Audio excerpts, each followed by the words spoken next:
Bonjour,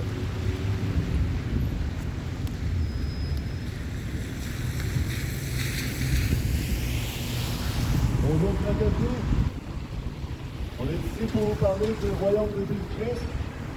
Aujourd'hui, je suis venu avec mon frère Michael, qui avait à cœur de vous partager quelques paroles qu'il avait sur son cœur.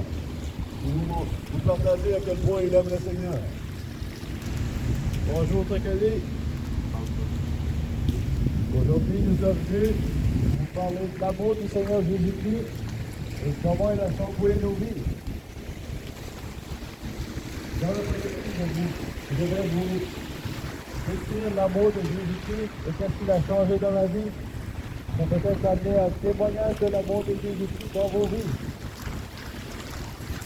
Donc, on va commencer par le début. J'étais addicté à la pornographie, à la dopamine. J'étais perdu dans la vie. Je n'avais pas de travail. Je procrastinais chaque jour. J'étais perdu. Jusqu'à ce que j'ai trouvé le Seigneur Jésus-Christ dans un rêve. Comme le dit la Bible, un génie prophétisera et les jeunes auront des rêves révélateurs. Mesdames et messieurs, aujourd'hui, je vous conseille que j'ai eu un rêve de Jésus-Christ. Et aujourd'hui, je viens d'adorer devant chacun de vous pour vous donner la conscience de l'amour du Seigneur Jésus. Parce que chaque genou fléchira et chaque langue confessera que Christ est Seigneur.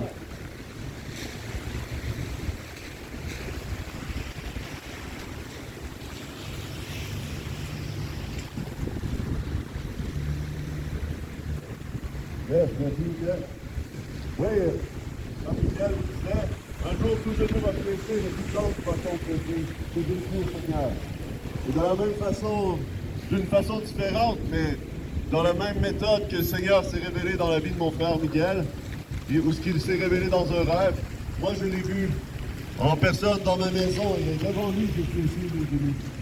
Et sur cette même expression, je veux vous dire que Jésus est vivant, il est réel, et je ne dormais pas, ce n'était pas une vision. J'ai vu la gloire du Seigneur entrer dans ma demeure, et mes genoux ont fléchi devant lui, et ma langue a confessé qu'il était Seigneur. Alors je peux dire que le jour de ta venue, lorsque ton règne sera bientôt, aucun de vous tiendra debout dans la présence du Seigneur.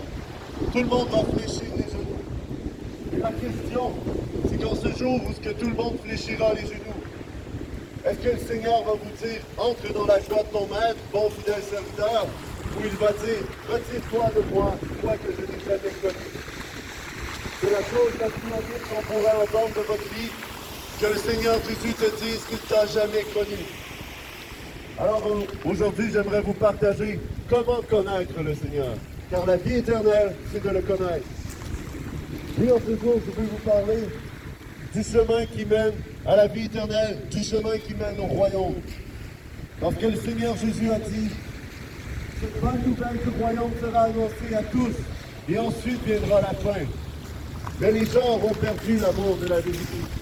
Et nous sommes à cette époque où le mal est appelé bien et le bien appelé mal. Nous voyons ici, accomplissement, la guerre en Israël, ce qui se passe en Ukraine, ce monde qui cherche à s'unir vers un gouvernement mondial, l'œcuménisme de la religion catholique romaine, toutes ces choses qui sont annoncées d'avance et qui révèlent que les temps du Seigneur sont proches, que le Seigneur Jésus revient bientôt. Et la question, êtes-vous prêt à entrer dans son règne? Êtes-vous prêt à entrer dans son royaume? Parce que lorsqu'il viendra, il sera trop tard pour y entrer. Et il a donné la porte.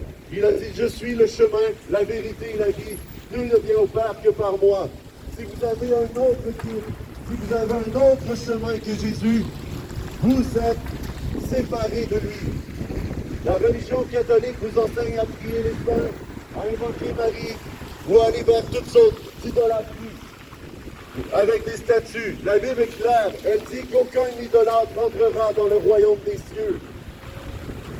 Le culte à Marie est le culte à la reine du ciel, un culte babylonien, un culte de la tour de Babel, un culte grec, un culte égyptien, un culte romain.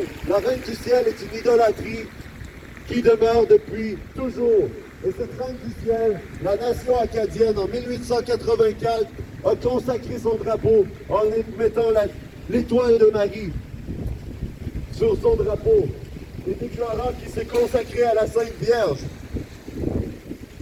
Et à travers ça, elle a dit, en 1884, ils ont dit, mettons-le de couleur or, afin que ça attache ça nous révèle notre attachement à la papauté, cet inviolable attachement à l'Église catholique romaine.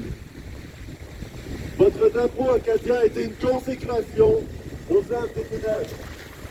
Parce que la religion catholique romaine n'est pas la religion du Seigneur Jésus. La Bible enseigne que Jésus est le chemin, la vérité et la vie. Et lorsque Pierre, on lui a demandé comment on peut faire pour être sauvé, comment on peut faire pour être sauvé, qu'est-ce que Pierre a répondu? Il a répondu, repens-toi et sois baptisé au nom de Jésus-Christ pour la rémission des péchés.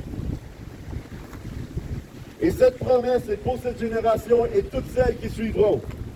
Pour entrer dans le royaume, Jésus a dit, celui qui naît de nouveau peut voir le royaume des cieux. La nouvelle naissance vient à travers la repentance. Le Seigneur Jésus a dit, celui qui naît d'eau et d'esprit est entré dans le royaume. Le Seigneur Jésus dit que si vous vous faisiez baptiser d'eau et que